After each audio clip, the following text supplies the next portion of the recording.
Pido que hoy nuevamente abran su Biblia en Romanos capítulo 12. Romanos capítulo 12, vamos a continuar con el estudio de la palabra que tenemos en la carta de Romanos.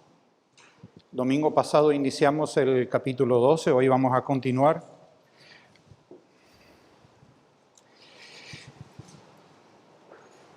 Y hoy nos toca estudiar los versículos 3 al 5. 3, 4 y 5. Voy a dar lectura. Romanos 12, 3 al 5. Digo pues, por la gracia que me es dada, a cada cual que está entre vosotros, que no tenga más alto concepto de sí que el que debe tener, sino que piense de sí con cordura, conforme a la medida de fe que Dios repartió a cada uno. Porque de la manera que en un cuerpo tenemos muchos miembros, pero no todos los miembros tienen la misma función, así nosotros, siendo muchos, somos un cuerpo en Cristo y todos miembros los unos de los otros. En el domingo pasado vimos que Pablo en este capítulo 12 le da un giro a aquello que estaba exponiendo en la carta a los romanos. Los primeros 11 capítulos se había dedicado a exponer toda la parte doctrinal y teológica de lo que son las misericordias de Dios, de lo que es el Evangelio. En el 12 pasa a la parte práctica de lo que debe vivir un cristiano y que es lo que nos concierne a todo lo que estamos en la fe. Después de haber explicado el Evangelio de Cristo, que es la mayor de las riquezas de Dios, nosotros los que hemos creído, los que fuimos beneficiados con esas misericordias, pues surge una cuestión. ¿Qué respuesta yo le doy a Dios? ¿Qué es lo razonable que nosotros como creyentes, como hijos de Dios, podemos hacer o debemos hacer? ¿Cómo deberíamos responder a un Dios de amor que decidió ir al extremo de sacrificar a su propio Hijo unigénito para poder extendernos la salvación eterna? Lo hizo no porque buscaba espectacularidad, ni aplausos, ni nada. Hizo porque era la única manera en que tú y yo pudiésemos ser salvos. No había otra. ¿Qué se espera entonces que hagamos? ¿Qué yo debo hacer después de entender eso? Pues de eso se ocupa Pablo en los últimos capítulos de su carta a los romanos. Y nos va a ir instruyendo con una claridad sorprendente y contundente. Todo lo que va a exponer a partir de ahora hasta llegar al final del capítulo va enlazado uno tras otro, como que si construyese un edificio y va poniendo ladrillo por ladrillo. Pero todo, absolutamente todo lo que va exponiendo descansa sobre un cimiento firme, que son las misericordias de Dios, que es el Evangelio de nuestro Señor Jesucristo. La vida de cada creyente se construye sobre el Evangelio de nuestro Señor Jesucristo. Inicia este capítulo 12 con lo primero. Lo primero que se pone sobre el cimiento. En el versículo 1, que presentéis vuestros cuerpos en sacrificio vivo y santo. Ese es el culto razonable que los creyentes dan a Dios.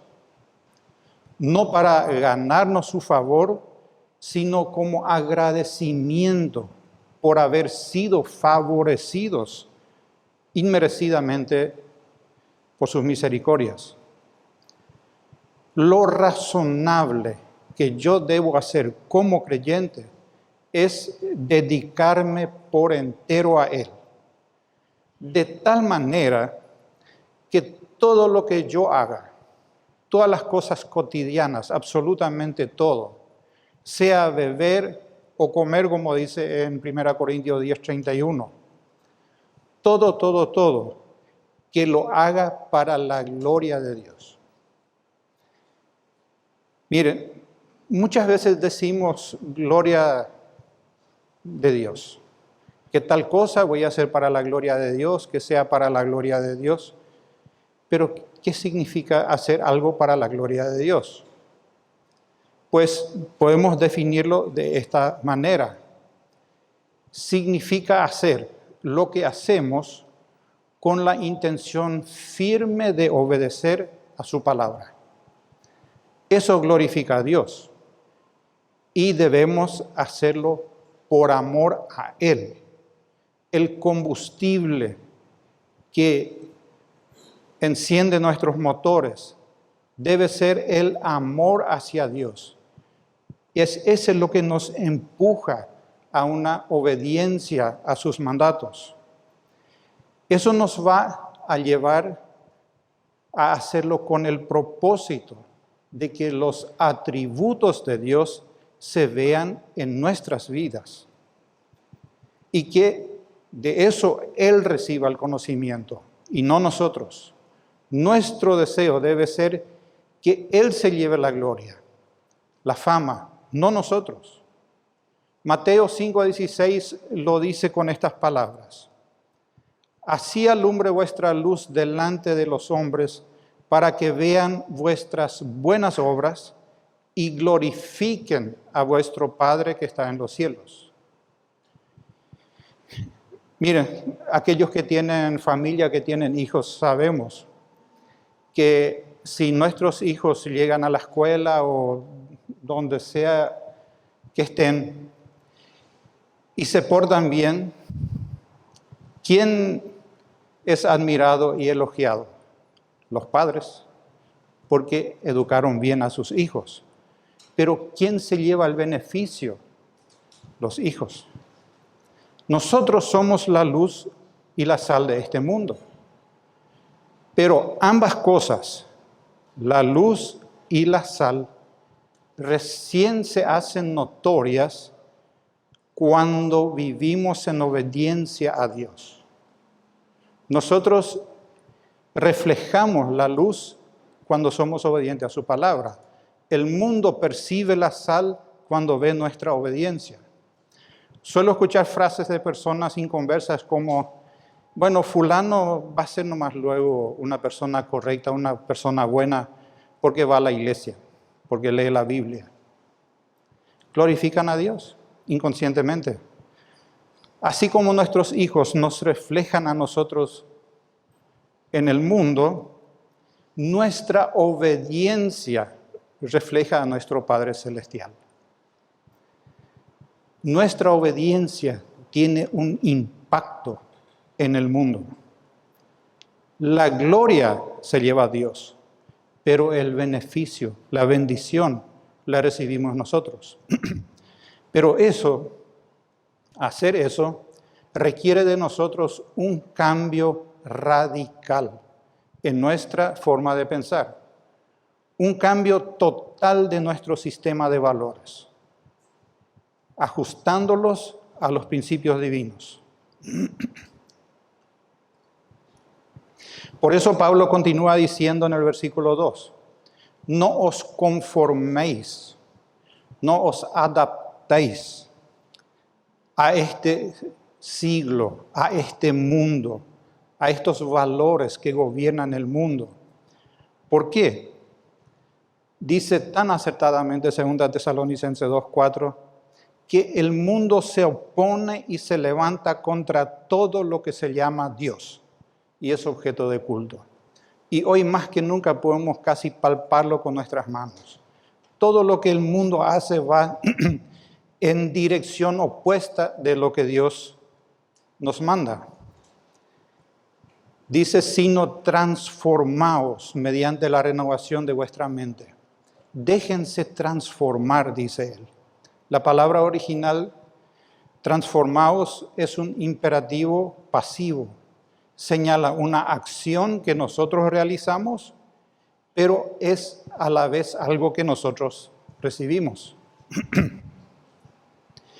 Es imprescindible que la luz de la palabra de Dios ilumine por completo nuestra mente y que quite de ahí todas las mentiras, todo aquello que se aloja en nuestra mente para cambiar nuestra forma de pensar. Pero para que eso ocurra, nosotros debemos llenar nuestra mente con la palabra de Dios, que es la verdad, que a la larga va a quitar la mentira. Ese es un elemento crucial en nuestra santificación. La santificación del creyente comienza en su mente. Ahí empieza. Miren lo que dice Proverbio 23:7. Y hablando de los hombres, porque cuál es su pensamiento en su corazón, tal es él. Nosotros somos lo que pensamos. Si queremos saber quiénes somos, analicemos nuestros pensamientos y contrastémoslos con la palabra de Dios. Eso somos, no somos otra cosa. Y hoy Pablo nos va a mostrar dos áreas fundamentales en las que el Evangelio debe renovar nuestras mentes. La primera nos muestra el concepto apropiado del creyente con respecto a sí mismo. Y la segunda es su actitud hacia los demás creyentes.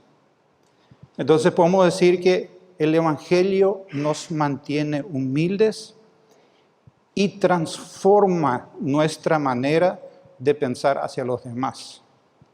Dice en el versículo 3 de Romanos 12, digo pues, por la gracia que me es dada, a cada cual que está entre vosotros, que no tenga más alto concepto de sí que el que debe tener, sino que piense de sí con cordura, conforme a la medida de fe que Dios repartió a cada uno. El Evangelio definitivamente, que es la palabra de Dios, debe transformar nuestra forma de pensar con respecto a nosotros mismos. Repito, el Evangelio de Cristo debe transformar, debe renovar nuestra forma de pensar de nosotros mismos. El primer y principal blanco al que apunta Pablo en este versículo 3 es nuestra forma de pensar acerca de nosotros. Miren, utiliza 4 veces la misma palabra en el griego que habla del pensamiento. Habla del yo. Porque lo que tiene que ser cambiado en primer lugar es mi ego, es mi yo. La verdadera transformación se inicia con lo que tú y yo pensamos acerca de nosotros mismos. Voy a parafrasear este versículo 3 de la siguiente manera, para resaltar lo que Pablo está escribiendo ahí. Digo pues, por la gracia que me es dada, me dirijo a cada uno que está entre vosotros, que no penséis más allá de lo que es necesario pensar, sino que penséis con pensamientos de cordura con respecto a vosotros mismos. En otras palabras, eso es lo que él está transmitiendo. Necesitamos definitivamente pensar correctamente en lo que respecta a nosotros. Esto es muy necesario recalcar, porque todos tenemos la tendencia de estimarnos demasiado a nosotros mismos, de creer que somos lo que en verdad no somos. Ese es uno de los aspectos en los que la Biblia y la psicología humanista de hoy en día se oponen radicalmente entre sí. Los psicólogos humanistas de hoy nos enseñan que la mayoría de nuestros problemas tienen su origen en una baja autoestima. Que si una persona es tímida, se aleja de los demás, es porque tiene una baja autoestima. Tiene que elevar su autoestima. Sin embargo, eso no condice lo que la palabra de Dios nos enseña. En realidad, una persona así se estima tanto que no desea quedar mal ante los demás. Tiene miedo de meter la pata. ¿Qué van a decir de mí? Hagan la prueba y se van a dar cuenta. Constantemente pensamos, no, mejor nomás no voy a decir esto, mejor nomás no voy a decir aquello. Porque si hierro, pasó una pelada. Y tenemos miedo. ¿Por qué? Porque nos consideramos en un peldaño demasiado elevado, en el cual no estamos realmente. Y tenemos miedo que eso quede a la luz. No es que tenemos una baja autoestima. Tenemos una estima demasiado elevada de nosotros. Nuestro corazón, tenemos que reconocerlo, constantemente se intoxica con nuestro yo, con nuestro ego. En mi mente, todo tiende a girar alrededor de mí. Yo. Yo esto, a mí no me gusta esto, aquello, lo otro. Todo es yo. Y quiero lanzarles un desafío. ¿Cuánto tiempo podrían estar sin pensar en mí, yo? Propongo que lo hagan hoy hasta que termine este sermón, o hasta después de almorzar y pase un poquitito las emociones de lo que hoy Dios nos va a decir. ¿Por qué? Porque hoy va a golpear nuestro yo. Les estoy advirtiendo. Entonces, hagamos el desafío no pensar en el yo, sino estrangularlo y empezar ya esta mañana. Miren, todos, sin excepción, tenemos la tendencia de creer que somos más de lo que somos en realidad. Pero eso no es lo peor. Lo peor es que nosotros queremos que los demás nos vean de la misma manera como nosotros nos vemos. Y ahí empiezan los conflictos. La Biblia lo llama vanagloria, porque es una gloria vana, no es una gloria real. Esa vanagloria va en total contradicción con el Evangelio que tú y yo decimos creer. Porque en el Evangelio no hay lugar para la jactancia. Queda excluida, dice Pablo. No cabe, va de contramano con el Evangelio. En el capítulo 3 de Romanos 27 dice, ¿dónde pues está la jactancia? Queda excluida. ¿Por cuál ley? ¿Por la de las obras? No, sino por la ley de la fe.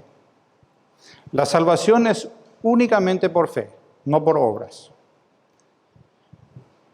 Porque no tenemos nada, absolutamente nada, lo suficientemente bueno para presentarlo delante de Dios y ganarnos su favor para que seamos salvos.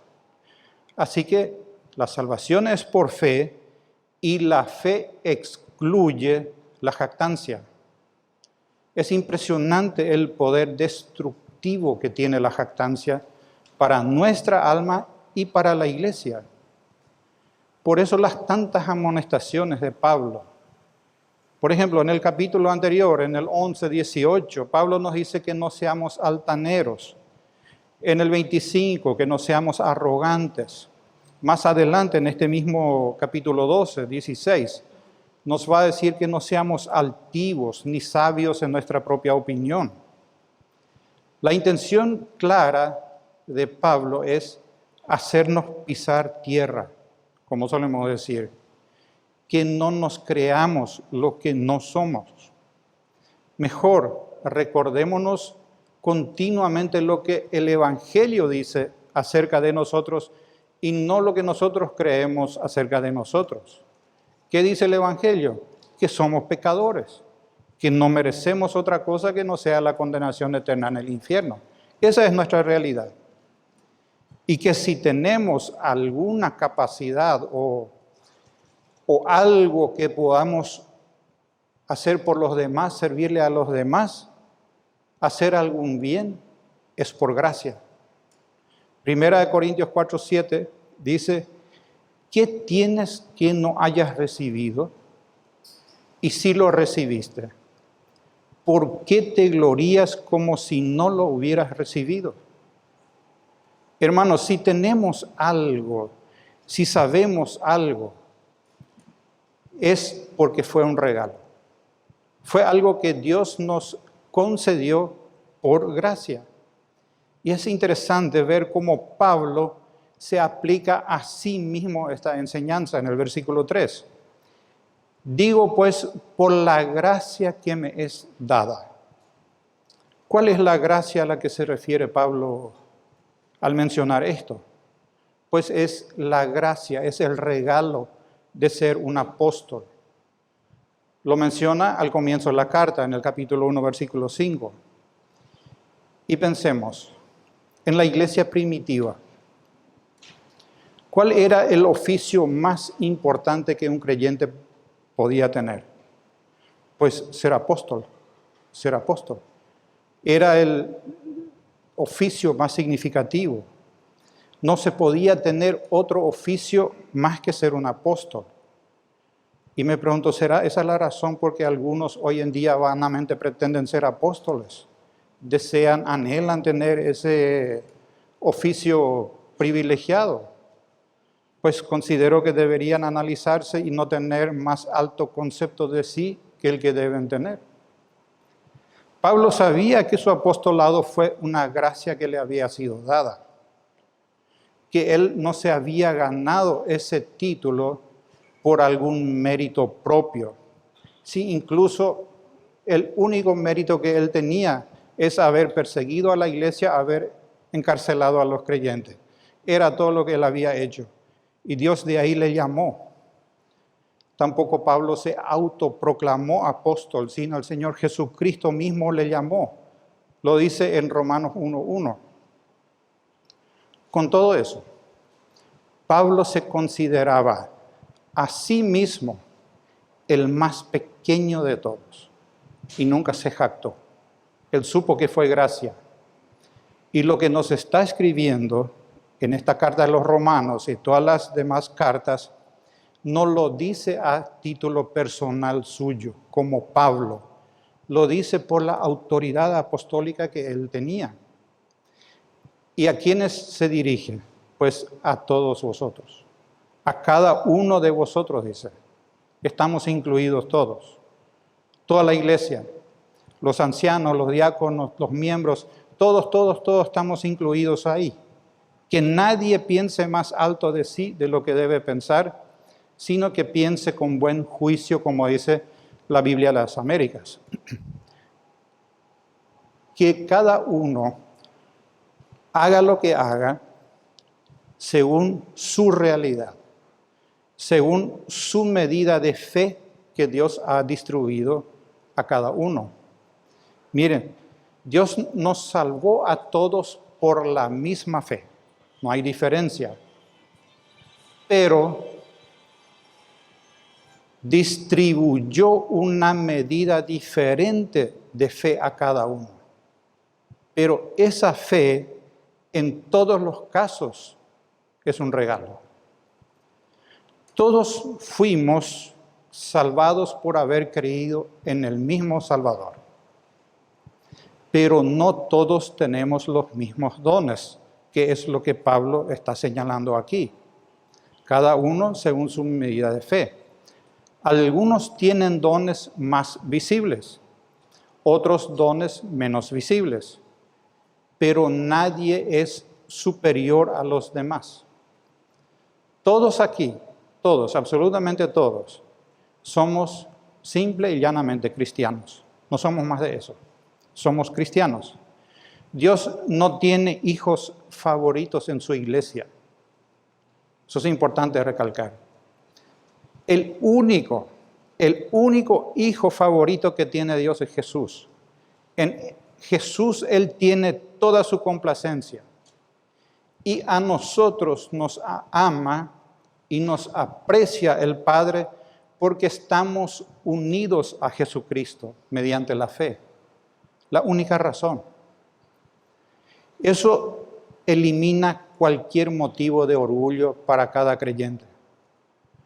Si algunos tienen dones o capacidades más visibles que otros, pero eso no los hace ser supercristianos. No existen, sino simples cristianos, como cualquier otro. Porque esos dones fueron dados por Dios. Entender eso elimina también la falsa humildad que va hacia el otro sentido. Esto es importante recalcar.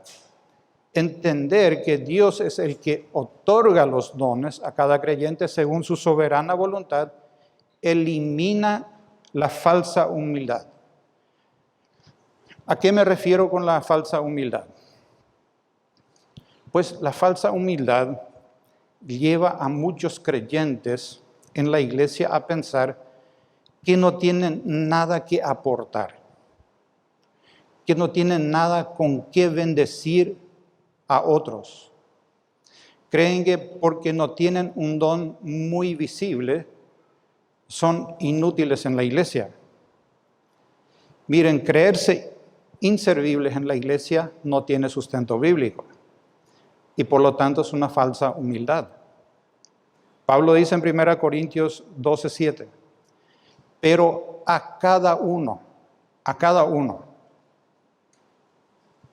le es dada la manifestación del Espíritu para provecho.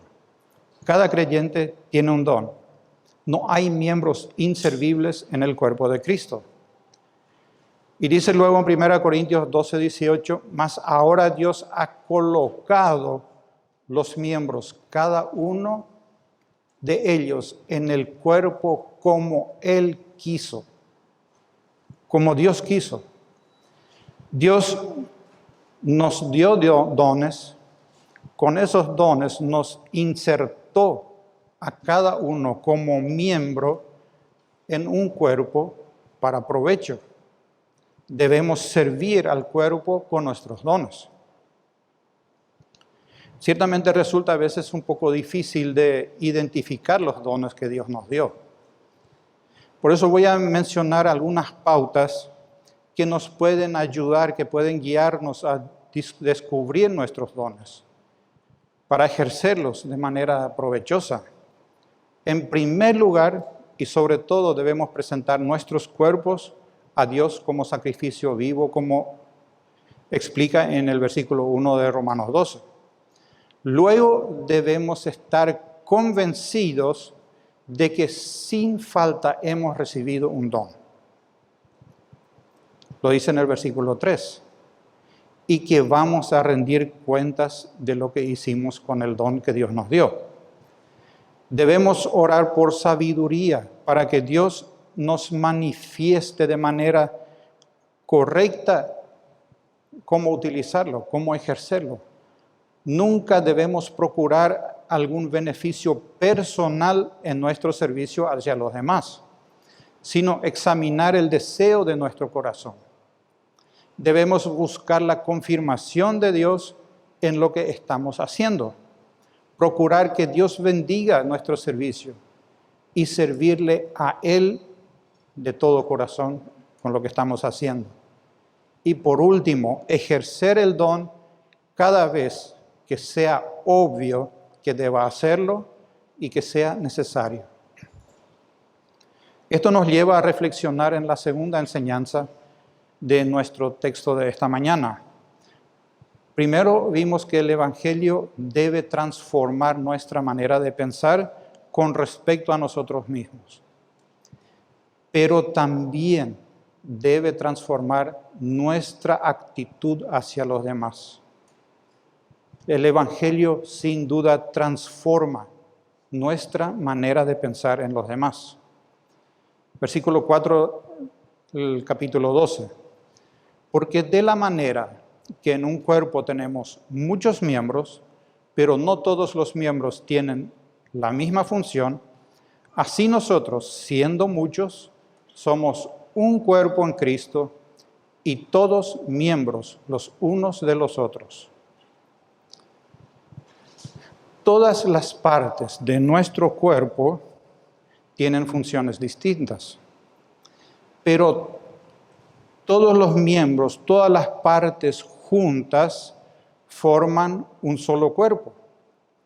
Y cada parte de nuestro cuerpo es indispensable para que el cuerpo funcione adecuadamente. Eso podría explicar un profesional médico de manera perfecta. Pues lo mismo sucede en la iglesia. Cada miembro debe beneficiar al resto y beneficiarse del resto. Beneficiar al resto y beneficiarse del resto según el don que él ha recibido y según los dones que los hermanos han recibido, que a los que llamamos los dones del Espíritu Santo. ¿Cómo podemos definir lo que es un don? ¿Qué es un don? Bueno, voy a definir el don y también el propósito del don para que nosotros tengamos una idea más acabada. Pues el don se trata de una habilidad que nos fue dada por Dios y que ha sido fortalecida por el Espíritu Santo para cumplir una función específica asignada por Dios dentro del cuerpo en el cual estamos. Eso es lo que significa un don, una habilidad fortalecida por el Espíritu Santo para cumplir una función específica dentro del cuerpo. En cuanto al propósito, voy a ilustrar con un pequeño ejemplo.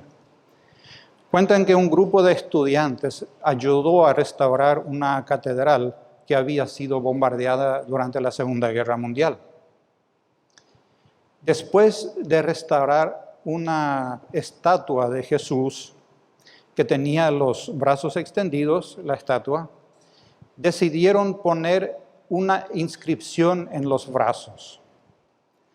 Escribieron la frase: nosotros somos las manos de Cristo. Nosotros somos las manos de Cristo. Miren, no sé si fue a propósito que lo hicieron, pero esa frase resume la verdad práctica, básica, de lo que es el propósito de los dones. Dios nos dio un don, es una habilidad nuestra que fortaleció el Espíritu Santo, y el propósito es que seamos las manos de Cristo. Cuando digo nosotros, me refiero a todos los creyentes, por supuesto. No solamente los que estamos en este salón, sino a todos los creyentes en el mundo entero. Porque en cierto sentido, Jesús no tiene manos en este mundo aparte de los nuestros. No tiene pies en este mundo aparte de los nuestros. Por eso Él nos encomendó su ministerio. Mateo 28, 19. Por tanto, id y haced. Id y haced. Y para eso nos dio una habilidad y la fortaleció por medio del Espíritu Santo. Eso implica que tenemos que usar esa capacidad en dependencia del Espíritu de Dios para que sea eficaz. No lo podemos hacer con nuestras fuerzas. Para que se logre el propósito específico de Dios. Voy a resumir nuevamente. Dios nos salvó, nos dio dones y nos colocó a cada uno como miembro en un cuerpo local de creyentes. Nos capacitó para cumplir una función específica dentro de ese cuerpo para bendecir a los demás, a todos, sin excepción. ¿Qué implicación tiene eso para mí? Pues los dones que Dios me ha dado a mí, no me los dio a mí para provecho personal mío, sino para provecho del cuerpo. Queridos hermanos, los dones no son nuestros. Nuestros dones no son para nosotros. Dios nos dio dones para usarlos en la iglesia, para usarlos en el cuerpo, para que Cristo a través nuestro pueda bendecir la vida de los demás. Esa es la verdad. Y por lo tanto, todos, sin excepción, tenemos la obligación de ponernos al servicio de los demás. No podemos vivir nuestras vidas cristianas aisladas del cuerpo, porque el versículo 5 dice que somos miembros los unos de los otros. No dice háganse miembros. No dice si por ahí se les antoja y les queda bien, háganse miembros. Somos. Estamos unidos en un solo cuerpo, pegados, con un pegamento poderosísimo. La sangre de nuestro Señor Jesucristo es la que nos une. Y eso sí requiere una renovación radical de nuestro entendimiento, porque vivimos en una generación demasiado individualista, una generación que tiene demasiado interés en su propio bienestar.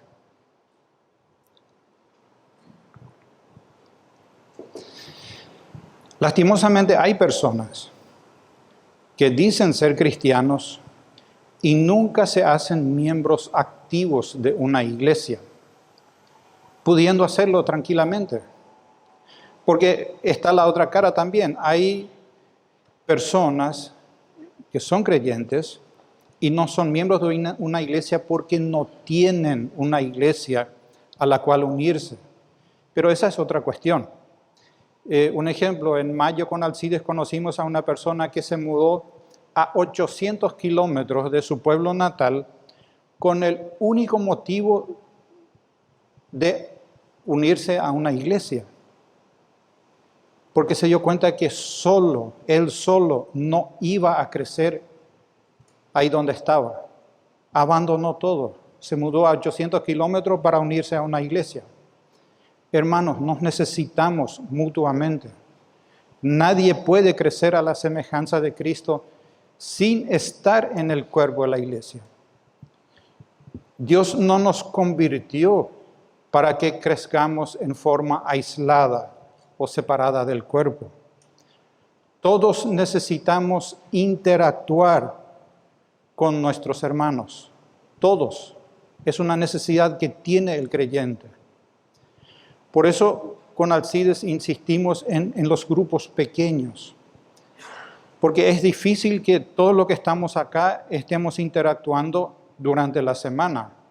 Vivimos todos dispersos, diferentes barrios, diferentes ciudades, inclusive del Gran Asunción. No vivimos todos en esta cuadra ni en estas cuadras alrededor. Sería otra situación. Pero con todo eso necesitamos estar en un grupo, necesitamos interactuar con los hermanos. La cuestión no es pertenecer al grupo por pertenecer o interactuar simplemente, porque en los grupos se cultivan amistades significativas, amistades que edifican dentro de la iglesia. Los pequeños grupos permiten una forma de interacción mucho más estrecha, mucho más significativa con los demás. Ahí podemos hablar de un montón de cosas, pero sobre todo podemos hablar de la fe que tenemos en común. Esa es la comunión que dice la Biblia. Reunirnos en torno de lo que tenemos en común, que es lo que expresa la palabra koinonía. debemos beneficiarnos mutuamente, cada cual con la capacidad que Dios le dio. Eso Pablo trató de corregir en el pasaje de 1 Corintios 12. Pido que abran sus Biblias porque vamos a saltar de 1 Corintios 12, Romanos 12 y utilizar ambos pasajes. Esa iglesia de Corintios se estaba dividiendo por el tema de los dones, justamente. Parece que algunos hermanos se creían más importantes que otros por las capacidades que Dios le había dado, en vez de considerarse a sí mismos como parte de un cuerpo necesitado de los demás. En el versículo 7 plantea una situación Pablo. Si todo el cuerpo fuese ojo, y lanza la pregunta, ¿qué sería del oído? Y si todos fueran oído, plantea otra situación, ¿qué sería del olfato? Hermanos, un solo miembro no hace un cuerpo. Y no todos los miembros tenemos los mismos dones.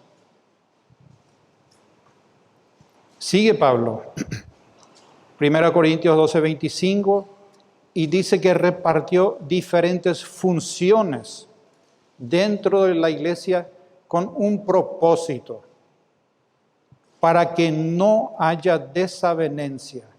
La palabra desavenencia se puede traducir como división en el cuerpo, sino que los miembros todos se preocupen los unos por los otros.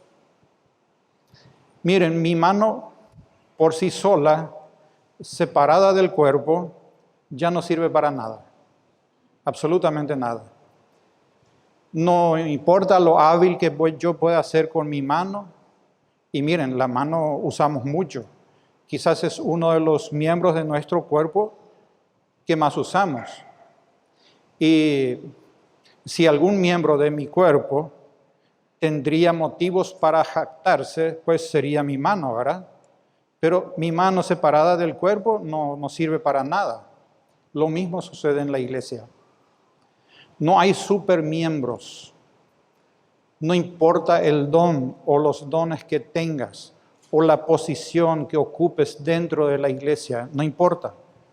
Todos juntos formamos un cuerpo compuesto por diferentes partes, con diferentes funciones. Interesantemente, Pablo compara a la iglesia con un cuerpo humano. Y quisiera analizar con ustedes un poquitito nuestro cuerpo humano. Y pregunto, ¿qué miembro o qué parte de su cuerpo funciona para sí mismo, para beneficiarse a sí mismo? Ninguno. Todos nuestros miembros, todas nuestras partes del cuerpo operan en función del cuerpo. Tomo nuevamente las manos, que son los miembros que probablemente más usamos. Como ya dije, están metidas en todas partes, en todos lados, incluso a veces donde no deberían, pero eso ya es un tema aparte. Podríamos decir que las manos tendrían razones suficientes para jactarse, ¿verdad? Porque cuando comemos nos sirven, cuando nos bañamos nos sirven, cuando nos lavamos la cara también, cuando nos peinamos, nos vestimos, abrochamos los botones, para todo usamos las manos. Siempre las manos y las manos y las manos, siempre. Hasta los pies necesitan que las manos aten los cordones, de tan inútiles son los pies, ¿verdad? Pero procuren lavarse una mano sin usar la otra, debajo de la canilla. Y se van a dar cuenta qué torpe es la mano para servirse a sí mismo. Inútil. Procuren hacerse o procuren cortarse las uñas sin usar el resto del cuerpo. O si entró una espina, una astilla, saquen la astilla sin usar el resto del cuerpo. La mano por sí sola no puede. necesita de los demás miembros. Sin el cuerpo, la mano no sirve para nada. Por eso, cada vez que un miembro en la iglesia se exalta sobre otro, y no importa si es anciano, si es diácono, cualquiera, siempre resulta nocivo, porque todos juntos somos el cuerpo y nos necesitamos indefectiblemente el uno al otro. Dice en 1 Corintios 12, 21, ni el ojo puede decir a la mano, no te necesito, ni tampoco la cabeza a los pies, no tengo necesidad de vosotros. Claro y contundente. Todos juntos somos una unidad y nadie es más importante en esa unidad. Las manos incluso dependen de aquellos órganos internos que no se ven. Y a veces parecen insignificantes para las manos, pero resultan ser vitales. Resultan ser vitales. Pablo nos explica que los miembros del cuerpo de Cristo, que parecen ser los más débiles, resultan ser los más necesarios. En el versículo 22 de 1 Corintios 12. Antes bien, los miembros del cuerpo que parecen más débiles son los más necesarios. Miren, Pablo no dice que esos miembros son más débiles. No dice eso, sino que parecen ser más débiles. Parecen ser más débiles en comparación a otros que tienen dones más importantes o más impresionantes. Corrijo la palabra porque no es importantes, es más impresionantes, más vistos. Pero, sin embargo, resultan ser los más necesarios. Porque no dice que parecen ser más necesarios, sino que son más necesarios. Ellos parecen más débiles, pero son los más necesarios. Hermanos, una iglesia no se sostiene por el trabajo que nosotros hacemos aquí domingo tras domingo. No se sostiene con esto. Somos ciertamente aquellos que más se ven, que pasamos cada domingo acá enfrente, nos paramos aquí, todo el mundo nos ve, pero si el resto de los miembros de la iglesia no hace entre semana lo que tiene que hacer, el cuerpo se va a ir atrofiando indefectiblemente. Entonces, ¿quiénes son los más necesarios? Pues aquellos que en la semana hacen cosas que probablemente no son visibles para la mayoría. Probablemente. Pero sin los cuales el cuerpo como un todo no puede crecer. No puede. En Efesios 4, Pablo nos explica cómo funciona la iglesia. Dice en el versículo 11 que constituyó y menciona una lista de evangelistas, pastores y maestros. ¿Y cuál es la función de ellos? Lo dice en el 12, a fin de perfeccionar a los santos para la obra del ministerio, para la edificación del cuerpo de Cristo, hasta que todos lleguemos a la unidad de la fe y del conocimiento del Hijo de Dios, a un varón perfecto, a la medida de la estatura y la plenitud de Cristo. Hermanos, nosotros tenemos la función de exponer la palabra, de capacitar a los miembros, pero todos juntos crecemos cuando cada uno hace lo que tiene que hacer entre semana. Entre todos edificamos el cuerpo de Cristo, del cual somos parte. Eso implica que todos tenemos la misma responsabilidad. Miren, yo hoy tuve la responsabilidad de estar predicando acá enfrente. Esa es mi responsabilidad. Pero la misma responsabilidad la tienen ustedes de estar ahí escuchando. ¿Por qué? Porque nos beneficiamos mutuamente. Es así como funciona. No es de otra manera. Porque nos estamos beneficiando. No es que solamente yo, sino ustedes me bendicen también. Nunca olvidemos que Cristo, y lo dice en Tito 2:14, se dio a sí mismo por nosotros para redimirnos de toda iniquidad, para salvarnos. Y continúa, y dice, agrega algo más, purificar para sí un pueblo propio, un cuerpo, celoso de buenas obras.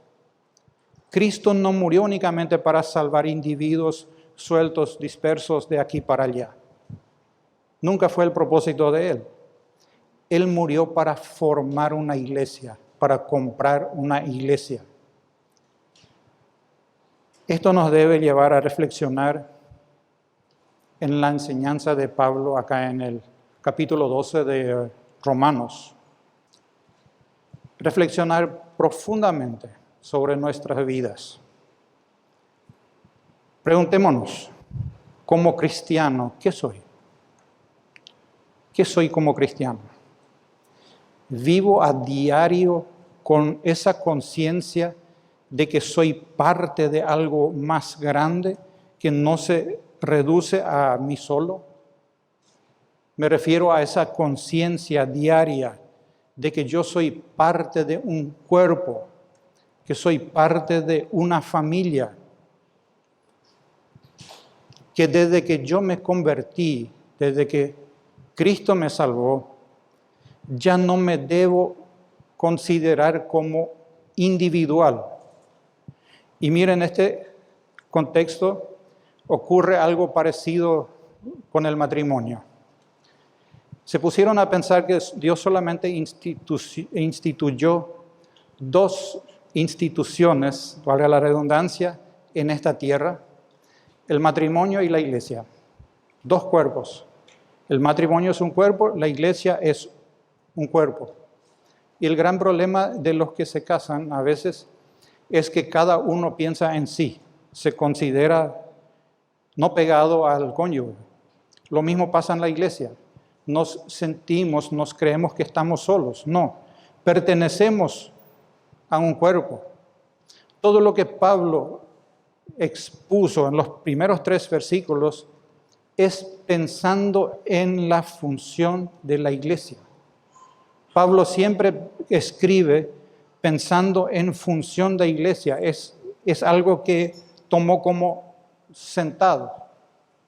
Presentar nuestros propios cuerpos en sacrificio por un cuerpo mayor.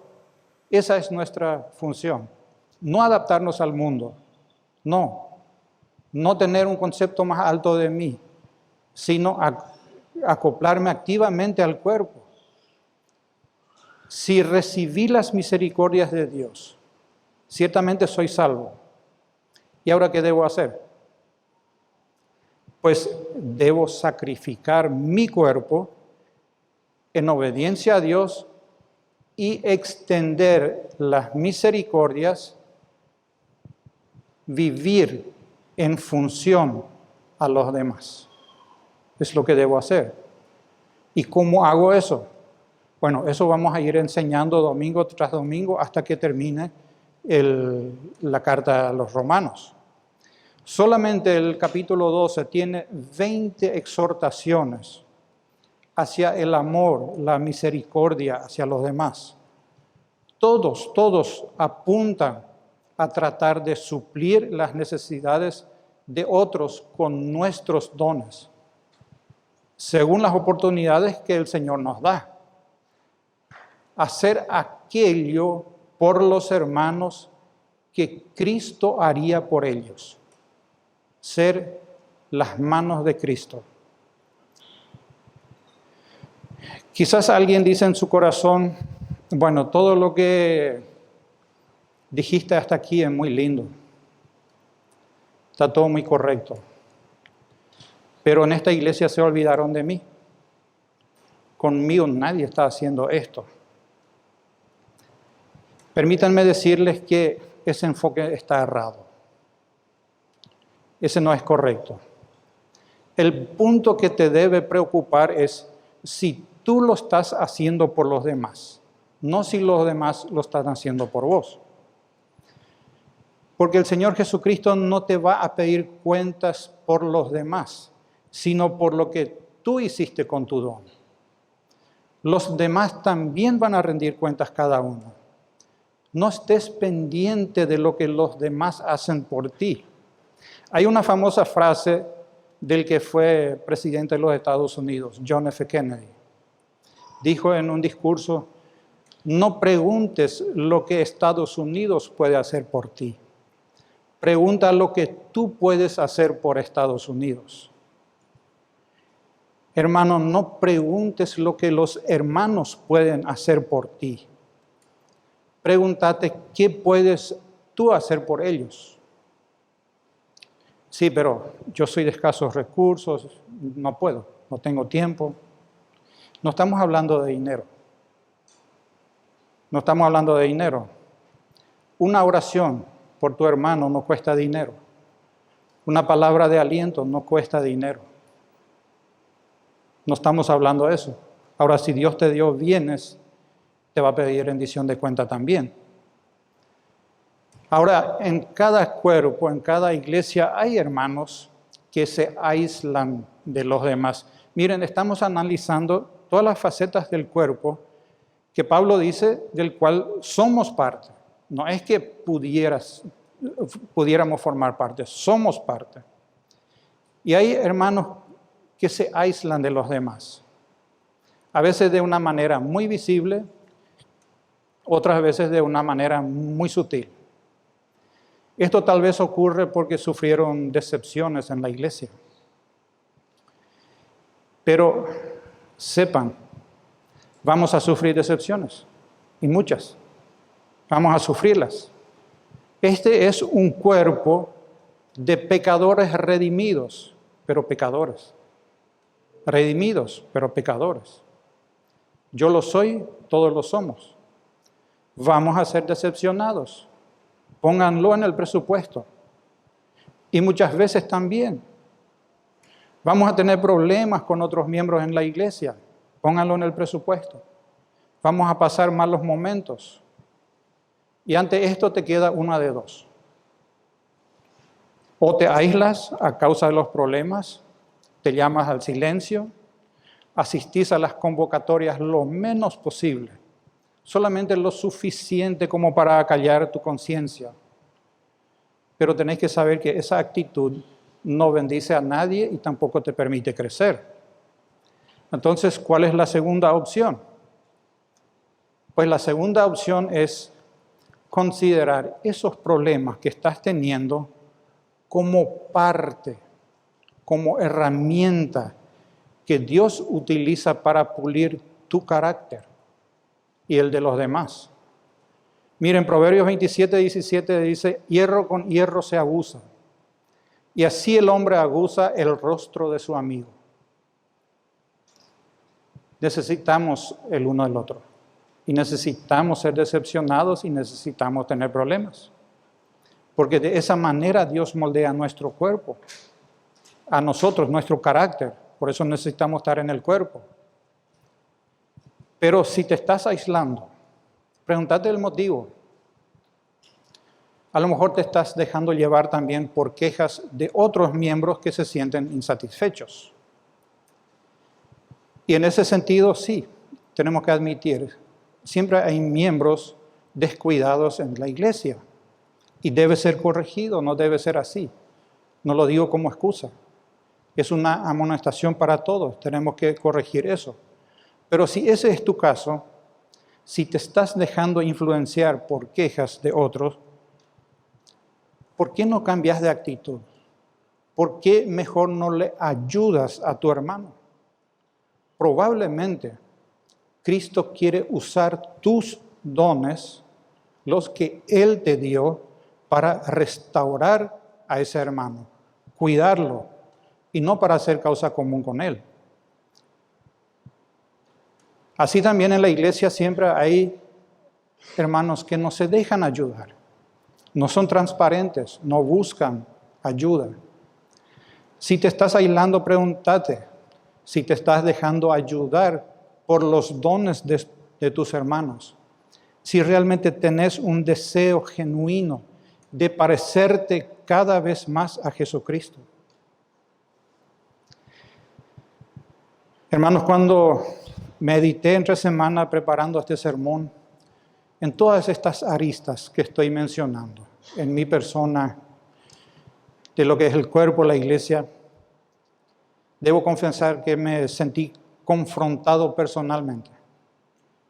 Me di cuenta que todos aquí necesitamos crecer en estos aspectos. Absolutamente todos, empezando conmigo mismo. Concluyendo, podemos decir que somos egoístas. Somos yoístas. Todo gira alrededor de mí. Analicémonos y meditemos en las cosas en las cuales nos hemos sentido identificados esta mañana. Pidamos perdón a Dios por haber pecado en eso, por habernos aislado de los demás, por no querer salir de nuestra zona de confort donde estamos tan cómodos,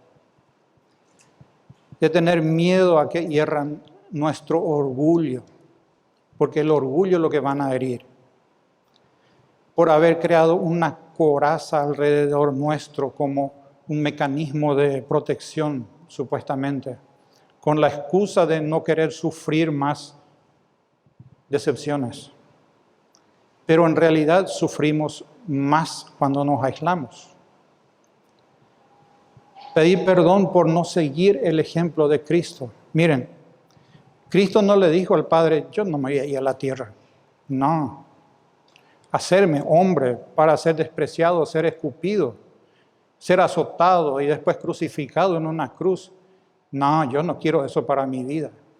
Jamás dijo eso. Esa no fue la actitud de Cristo. Esta mañana es un momento para fijar metas concretas. Metas con respecto a nuestro involucramiento en la iglesia. Metas cuyos propósitos sean servir a los hermanos en la fe, conforme a las capacidades que Dios me dio a mí, no que le dio a los demás. Yo debo procurar de servirle a Él con lo que a mí me dio. Tal vez tu don no es muy visible, pero recuerda, ese es el don que Dios te dio. No anheles lo que Dios no te dio. No tengas más alto concepto de ti que el que debes tener, sino piensa de ti mismo con cordura. No seas tampoco como el siervo en la parábola de los talentos, que recibió un talento y lo enterró. Recibió un don y lo enterró, nunca lo usó. Servile a tus hermanos con tus dones, según la oportunidad que tengas. Porque somos un cuerpo en Cristo. Somos todos miembros los unos de los otros. Vamos a orar. Padre, gracias te damos por tu palabra. Y Padre, este pasaje nos confronta, nos exhorta y nos muestra nuestra realidad. Confesamos que somos egoístas, Padre. Pensamos demasiado en nosotros. No pensamos en nuestros hermanos. Todo gira alrededor nuestro en la mente. Ayúdanos a meditar en eso. Ayúdanos a identificar cuáles son las habilidades que tú nos diste para servir a los demás. Porque somos parte de un cuerpo y te agradecemos por eso, Padre. Te agradecemos y es lo más maravilloso que tú pudiste haber hecho. Salvarnos y ponernos dentro de un cuerpo para servir a los demás y ser beneficiados por los demás. Gracias te damos. Ayúdanos a corregir aquello que está deficiente en nuestras vidas, para que podamos servirte a ti, sirviéndole a los hermanos. Dejo en tus manos este mensaje en nombre de Cristo Jesús. Amén.